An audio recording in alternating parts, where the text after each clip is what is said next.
जय भीम नमो बुद्धाय। दोस्तों, आज आप जो कथा सुनने जा रहे हैं वह डॉक्टर भीमराव रामजी अंबेडकर की आत्मकथा वेटिंग फॉर ए वीज़ा के एक महत्वपूर्ण अध्याय पर आधारित है।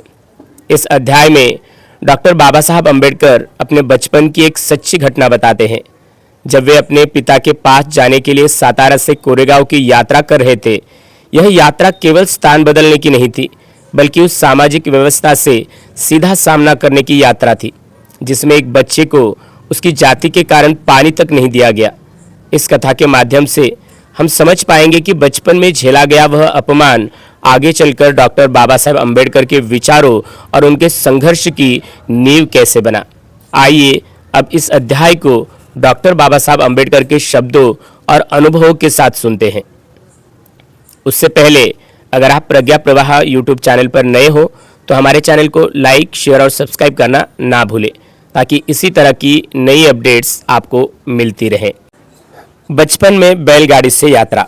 हमारा परिवार मूलतः रत्नागिरी जिले की दापोली तहसील का निवासी है। ईस्ट इंडिया कंपनी के शासन शुरू होने पर मेरे पूर्वज अपना पारंपरिक व्यवसाय छोड़कर ईस्ट इंडिया कंपनी की सेना में भर्ती हुए थे। मेरे पिताजी भी परिवार की परंपरा के अनुसार सेना में भर्ती हुए। वे अधिकारी पद पर पहुंचकर सूबेदार पद से सेवानिवृत्त हुए। सेवानिवृत्ति के पश्चात पिताजी परिवार सहित दापोली रहने आए, परंतु कुछ कारणों से उन्होंने अपना विचार बदला तथा वे परिवार सहित सातारा रहने आए। हम सातारा में सन 1904 तक रहे। मुझे अच्छी तरह याद है वह पहला प्रसंग मैं यहाँ बता रहा हूँ। हम जब सातारा में रहते थे तभी मेरी माताजी का देहांत हो चुका था। हजारों लोग अकाल के कारण काल के गाल में समा गए थे। मेरे पिताजी नौकरी के लिए सातारा जिले के खटाव तहसील में कोरेगांव गए थे। तब वे मुझे, मेरा बड़ा भाई तथा निधन हुई मेरी बड़ी बहन के 2 बेटों को मेरी बुआ तथा पड़ोसियों के भरोसे छोड़कर गए थे। मेरी बुआ बहुत अच्छी थी, किंतु उसकी हमें कुछ मदद नहीं होती थी। वह कद में ठिगनी तथा पैर से अपंग थी। अंततः वह बिना आधार के चल नहीं पाती थी। कई बार उसे उठाकर ले जाना पड़ता था। मुझे बहनें थी, उनका विवाह हो चुका था तथा वे हमसे बहुत दूर अपने परिवार के साथ रहती थी। हमारे लिए भोजन बनाना एक समस्या थी। शारीरिक अपंगता के कारण हमारी बुआ कुछ काम नहीं कर सकती थी। हम 4 बच्चे स्कूल में जाते थे तथा भोजन भी बनाते थे, परंतु हमें ज्वार की रोटी नहीं बनाने आती थी। हम पुलाव ही बनाते थे। उसका कारण ये था कि ये सरल था। चावल और मटन को एक साथ पकाने के सिवाय और कुछ नहीं करना पड़ता था। सन 1901 की घटना है। बॉम्बे सरकार ने अकालग्रस्त लोगों के रोजगार हेतु तालाब खुदाई का काम शुरू किया था। हमसे मिलने के लिए उन्हें सातारा आना संभव नहीं था। अंततः मेरे पिताजी ने पत्र लिखा कि गर्मी की छुट्टियों में तुम्हें कोरेगांव आना चाहिए। वह पत्र पढ़कर हम बच्चे बहुत खुश हुए। उसका कारण था कि तब तक हम में से किसी ने भी रेलगाड़ी नहीं देखी थी। मेरे पिताजी ने सफ़र की पूरी जानकारी दी थी तथा लिखा था कि जब भी तुम वहां से निकलोगे तो इसकी पूर्व सूचना मुझे देना। मैं तुम लोगों के लेने के लिए स्टेशन पर चपरासी भेजूंगा। बुआ को पड़ोसियों के भरोसे रखकर मैं, मेरा भाई तथा बहन के बच्चे सातारा जाने बुआ को पड़ोसियों के भरोसे रखकर मैं, मेरा भाई तथा बहन के बच्चे सातारा जाने घर से निकले। रेलवे स्टेशन हमारे घर से 10 मील दूर था। उस समय हमारी बुआ बहुत भावुक हो गई थी। वह ज़ोर ज़ोर से रोने लगी। हमें दुख था कि हम बुआ को साथ नहीं ले जा सकते। हम तांगे से रेलवे स्टेशन पहुँचे। स्टेशन पर बड़े भाई ने सबकी टिकट निकाली।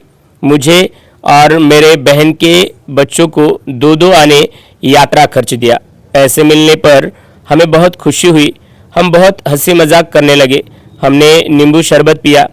थोड़े समय बाद रेल सीटी बजाते हुए स्टेशन पर आकर रुकी। रेलगाड़ी छूट न जाए इस डर से हम तुरंत रेलगाड़ी में चढ़ गए।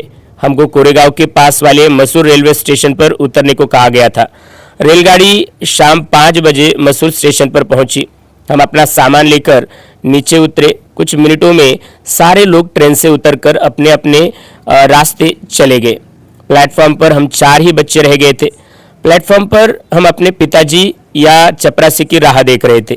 बहुत देर हो चुकी थी, लेकिन वहाँ पर कोई भी नहीं आया। 1 घंटे के बाद स्टेशन मास्टर ने हमारे पास आकर पूछताछ की और टिकटें मांगी। हमने टिकटें दिखाई। तब उसने पूछा, तुम यहाँ पर क्यों रुके हैं? हमने कहा हम पिताजी या चपरासी की राह देख रहे हैं तथा हमको कोरेगांव जाना है। अब कोरेगांव कैसे जाए हमको ये मालूम नहीं था। हमारी पोशाक से, हमारे कपड़ों से और हमारी बातचीत से कोई पहचान नहीं सकता था कि हम अछूत के बच्चे हैं। स्टेशन मास्टर को विश्वास हो गया कि हम ब्राह्मण पुत्र हैं। हमारी अवस्था को देखकर उसने दुख हुआ, फिर भी हिंदू मानसिकता के कारण उसने पूछा तुम कौन हो। हमने बिना संकोच तुरंत जवाब दिया हम महार हैं। हमारे जवाब से उसे झटका लगा। अचानक उसके चेहरे के भाव बदल गए। अब चेहरे पर तिरस्कार के भाव दिखाई देने लगे। हमारा जवाब सुनते ही वह अपने कार्यालय की ओर चला गया। हम जहाँ खड़े थे वहीं रहे। 15-20 मिनट बीत गए, सूर्यास्त हो गया, किंतु न पिताजी आए और न उनका कोई नौकर। और तो और स्टेशन मास्टर भी हमें छोड़कर चला गया था। हम डर गए थे। सफ़र की शुरुआत का हमारा आनंद और उत्साह अब निराशा में बदल गया था। लगभग आधे घंटे के बाद स्टेशन मास्टर फिर आया और उसने पूछा तुमने अब क्या सोचा है। हमने कहा यदि हमको बैलगाड़ी किराए से मिले तो हम कोरेगांव जाएंगे। वहाँ किराए की अनेक बैलगाड़ियाँ थी, परंतु हमने स्टेशन मास्टर को कहा था कि हम महार हैं। वह संदेश गाड़ी वालों तक पहुँच गया था। अंततः अछूतों को बैलगाड़ी में बिठाकर कोई अशुद्ध होने को तैयार नहीं था। हम दोगुने पैसे देने को तैयार थे, फिर भी कोई तैयार नहीं हुआ। हमारे लिए स्टेशन मास्टर क्या करे उसे यह समझ में नहीं आ रहा था। वह शांत खड़ा था। अचानक उसके मन में एक विचार आया और उसने हमसे पूछा क्या तुमको बैलगाड़ी हाँकने आएगी। कुछ तो मार्ग निकले इस उद्देश्य से हमने कहा हाँ, हम गाड़ी हाँकने को तैयार हैं। वह गाड़ी वालों के पास गया तथा उनको बातचीत की। तुमको 2 गुना किराया मिलेगा तथा वे गाड़ी खुद हाँकेंगे। अवसर का लाभ उठाते हुए एक गाड़ीवान तैयार हुआ। वह स्वयं पैदल चलकर अपवित्र होने से बचने वाला था। हमारी यात्रा जब प्रारंभ होने वाली थी तब शाम के 6:30 बज रहे थे, परंतु हमें लगता था कि अंधेरा होने से पहले कोरेगांव पहुंचने का आश्वासन मिलने पर ही हम स्टेशन छोड़े। हमने गाड़ीवान से पूछा कि कोरेगांव कितनी दूर है तथा वहां पहुंचने को कितना समय लगेगा। उसने कहा वहां पहुंचने को 3 घंटे लगेंगे। हमने उस पर विश्वास करते हुए अपना सामान बैलगाड़ी में रखा और स्टेशन मास्टर का आभार मानते हुए हम बैलगाड़ी में बैठे। स्टेशन से कुछ दूरी पर नदी थी और वो नदी सूखी थी। कुछ गड्ढों में पानी दिखाई दे रहा था। गाड़ीवान ने कहा यहीं रुककर भोजन कर लो, आगे रास्ते में पानी नहीं मिलेगा। हमने सहमति दर्शाई। नज़दीक के गांव में जाकर भोजन करने के लिए उसने कुछ पैसे मांगे। मेरे भाई ने उसको कुछ पैसे दिए। वह जल्दी वापस आने का आश्वासन देकर चला गया। हमें बहुत भूख लगी थी। हमें बहुत खुशी थी कि अब हम भोजन करेंगे। मेरी बुआ ने पड़ोसियों से पकवान बनाकर डिब्बे में दिए थे। हमने डिब्बा खोला और भोजन करने लगे। अब हमें पानी चाहिए था। हम में से एक नदी में गड्ढे के पास गया। वह पानी न होकर गाय, बैल, भैंस तथा दूसरे जानवरों के मलमूत्र से सड़ा हुआ कीचड़ था। वह पानी पीने योग्य नहीं था। पानी से बहुत दुर्गंध आ रही थी और हम पानी नहीं पी सके। हमने आधे पेट भोजन किया और डब्बा बंद कर दिया और गाड़ीवान की राह देखने लगे। वह बहुत देर तक नहीं आया। हम चारों ओर देख रहे थे। अंत में वह आया और हमें आगे की सफ़र के लिए निकल पड़े। 4-5 मील हमने गाड़ी हाँकी तथा गाड़ीवान पैदल चल रहा था। अचानक गाड़ीवान बैलगाड़ी में उछलकर बैठा तथा हमारे हाथों से बैलों की रस्सी थाम ली। हमें आश्चर्य हुआ कि यह आदमी अपवित्र होने के कारण गाड़ी में नहीं बैठा था, परंतु उसे एक भी प्रश्न पूछने का साहस हम नहीं कर सके। हमें कोरेगांव जल्दी से जल्दी पहुंचने की उत्सुकता थी। हम बैलगाड़ी की गति के बारे में सोचते रहे। जल्दी ही घना अंधेरा छा गया। रास्ते पर स्ट्रीट लाइट न होने के कारण रास्ता दिखाई नहीं पड़ता था। रास्ते में इंसान तो छोड़ो, कोई जानवर भी नहीं दिखाई पड़ता था। हम बहुत घबरा गए थे तथा हमारी चिंता क्षण प्रतिक्षण बढ़ते जा रही थी। फिर भी हमने धैर्य खोया नहीं। हम मसूर से बहुत दूर आए थे।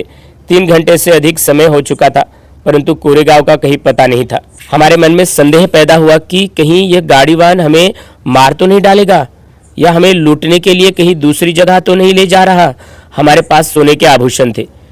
हम उससे पूछने लगे कि कोरेगांव पहुंचने में कितना विलंब हो रहा है। वह कहने लगा अब ज़्यादा दूर नहीं है, हम जल्द ही पहुंचने वाले हैं। रात के 10 बज चुके थे, किंतु कोरेगांव का कहीं पता नहीं था।